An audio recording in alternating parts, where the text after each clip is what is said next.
জিহাদের বিরুদ্ধে বারবারই কড়া অবস্থান নিয়েছে ভারত। অতীতে বিভিন্ন সময় তা দেখাও গিয়েছে। আর এবার রাশিয়ার প্রেসিডেন্ট ভ্লাদিমির পুতিনকে পাশে নিয়ে ফের একবার জিহাদের বিরুদ্ধে কড়া বার্তা দিলেন ভারতের প্রধানমন্ত্রী নরেন্দ্র মোদী। ভারত সফরে এসে মোদীর সঙ্গে বৈঠক করেন পুতিন।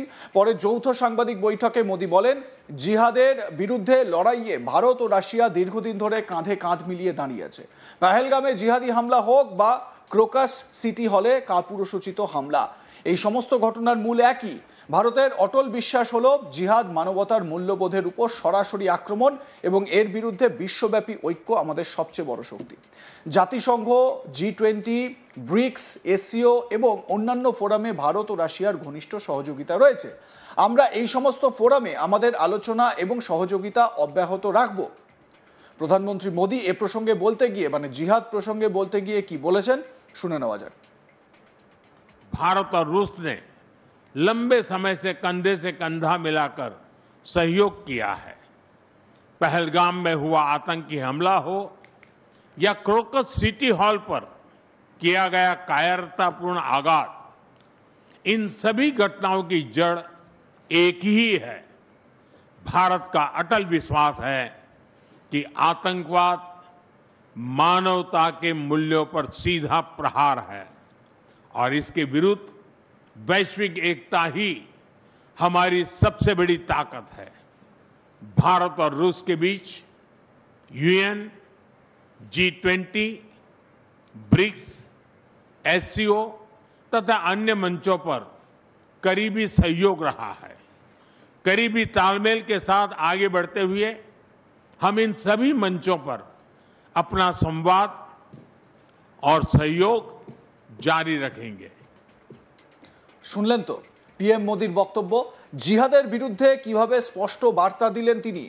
বিশেষজ্ঞদের অনেকেই মনে করছেন, অপারেশন সিন্দুরের পরবর্তী সময়ে যেভাবে পাকিস্তানকে আমেরিকার সঙ্গে সখ্যতা বাড়ানোর চেষ্টা করতে দেখা গিয়েছে, বা আমেরিকা যেভাবে পাকিস্তানকে সহযোগিতা করে চলেছে, পাকিস্তানের পাশে দাঁড়িয়ে চলেছে, সেই পরিস্থিতিতে দাঁড়িয়ে পুতিনকে পাশে নিয়ে জিহাদের বিরুদ্ধে মোদীর এই বার্তা বিশেষ তাৎপর্যপূর্ণ।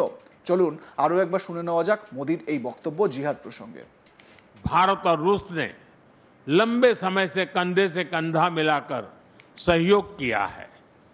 पहलगाम में हुआ आतंकी हमला हो या क्रोकस सिटी हॉल पर किया गया कायरतापूर्ण आघात, इन सभी घटनाओं की जड़ एक ही है।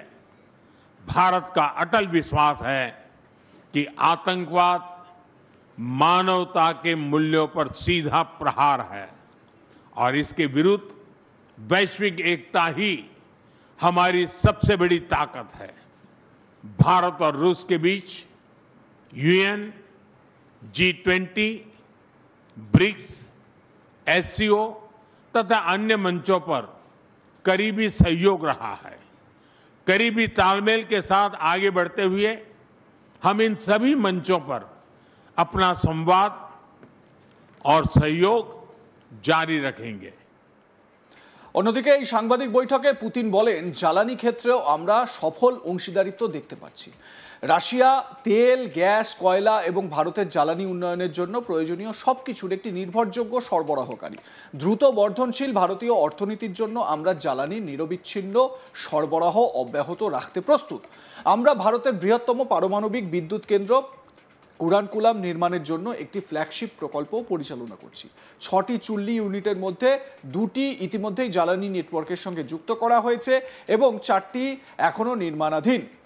এই পারমাণবিক বিদ্যুৎ কেন্দ্রটি বা কেন্দ্রগুলি পূর্ণ বিদ্যুৎ উৎপাদনে পৌঁছানো ভারতের জ্বালানি চাহিদা পূরণে একটি চিত্তাকর্ষক অবদান রাখবে। এটি ভারতীয় উদ্যোগ এবং ঘরবাড়িগুলিকে সস্তা এবং পরিষ্কার শক্তি সরবরাহ করতে সহায়তা করবে। ভ্লাদিমির পুতিন এ প্রসঙ্গে বলতে গিয়ে কি বলেছেন শুনুন। We are also seeing successful partnership in energy. Russia is a reliable supplier of oil, gas, coal and everything that is required for the development of India's energy. We are ready to continue uninterrupted shipments of fuel for the fast-growing Indian economy. Of course, the bilateral interaction in energy does not limit to that. We are also conducting a flagship project to build the largest Indian nuclear power plant, Kudankulam. 2 out of 6 reactor units have been already connected to the energy network, and 4 are still under construction. Getting this nuclear power plant to full power output will give an impressive contribution to the energy requirements of India. It will help supply Indian enterprises and houses with cheap and clean energy. We presume that we could talk about the construction of small modular reactors and floating nuclear power plants, and also non-energy application of nuclear technologies, for example, in medicine or agriculture. এই বৈঠক থেকে বা এই যে পুতিনের যে সফর, এই সফর থেকে এটা অন্তত বোঝা গেল যে আমেরিকা যতই চোখ রাঙাক, পাকিস্তান যতই জিহাদের হুমকি দিক, ভারত এবং রাশিয়া তারা যে একযোগে চলছে সেটা স্পষ্ট। ভারতের প্রধানমন্ত্রী নরেন্দ্র মোদী যেরকম ইউক্রেন প্রসঙ্গ উত্থাপন করেন, প্রেসিডেন্ট পুতিন ভালো বন্ধু, তার সঙ্গে সখ্যতা রয়েছে, রাশিয়ার সঙ্গে ভারতের খুব ভালো দ্বিপাক্ষিক সম্পর্ক, বাইল্যাটারাল সম্পর্ক, তাই বলে ইউক্রেনের বিষয়ে বা ইউক্রেনে যে যুদ্ধ চলছে সেই প্রসঙ্গ যে উত্থাপন করা যাবে না, সেটা প্রধানমন্ত্রী মোদী তার বক্তব্যে বুঝিয়ে দিয়েছেন যে না, সেটা কিন্তু ঠিক নয়, এই প্রসঙ্গটাও উত্থাপন করা জরুরি। প্রধানমন্ত্রী মোদী তিনি ইউক্রেন প্রসঙ্গ উত্থাপন করেন এবং সেক্ষেত্রে তিনি বলেন যে ইউক্রেনের বিষয়ে বলতে গেলে এটাই বলতে হয় যে ভারত প্রথম থেকেই এ বিষয়ে শান্তির পক্ষে রয়েছে। শান্তিপূর্ণভাবে যা কিছু করা যায়, শান্তিপূর্ণভাবে ইউক্রেন সমস্যার সমাধানে বা এই যুদ্ধ পরিস্থিতি মোকাবিলার জন্য যা যা করণীয় সেই সমস্ত পদক্ষেপকে ভারত সমর্থন করে। তার মানে এটাও যে আমেরিকা এই রাশিয়া এবং ইউক্রেনের যুদ্ধ থামানোর জন্য প্রেসিডেন্ট পুতিনের সঙ্গে আলাস্কায় যে মিটিং করেছেন বা যুদ্ধ থামানোর জন্য যে যে দরবারগুলো করছেন সেটাতে ভারতের সমর্থন রয়েছে। কিন্তু এটাও ঠিক, যদি এই যুদ্ধ থামানোর নামে কোনো একটি শক্তি যদি নিজেদের আখের গুছিয়ে নেওয়ার ভাবনা চিন্তা করে, তাতে যে ভারত সহমত হবে না সেটা কিন্তু স্পষ্ট।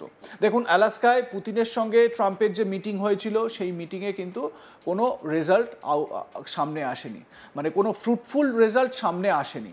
ডোনাল্ড ট্রাম্প অবশ্য সে সময় বলছিলেন যে খুব ভালো মিটিং হয়েছে আর কয়েকদিনের মধ্যেই যুদ্ধ থেমে যাবে ইত্যাদি ইত্যাদি, কিন্তু সেই পরিস্থিতি কিন্তু তৈরি হয়নি। আমরা এর মধ্যেও দেখেছি যখন ট্রাম্পের সঙ্গে আলোচনা চলছে বা হবে করছে, তার মধ্যেও ইউক্রেন রাশিয়ার ভেতরে ঢুকে ড্রোন অ্যাটাক করেছে, রাশিয়াও পাল্টা অ্যাটাক করেছে, রাশিয়ার তেল ট্যাঙ্কারকে অ্যাটাক করা হয়েছে, একটি জাহাজকে অ্যাটাক করা হয়েছে, ইউক্রেন টার্গেট করেছে ইত্যাদি, এই ধরনের বিষয় কিন্তু সামনে এসেছে। আপনাদের মতামত কি? লাইক, কমেন্ট, শেয়ার করে জানাতে ভুলবেন না। দেখতে থাকুন আজ তাক বাংলা, সাবস্ক্রাইব করুন আমাদের ইউটিউব চ্যানেলটি, বেল আইকন প্রেস করুন নোটিফিকেশন পেতে।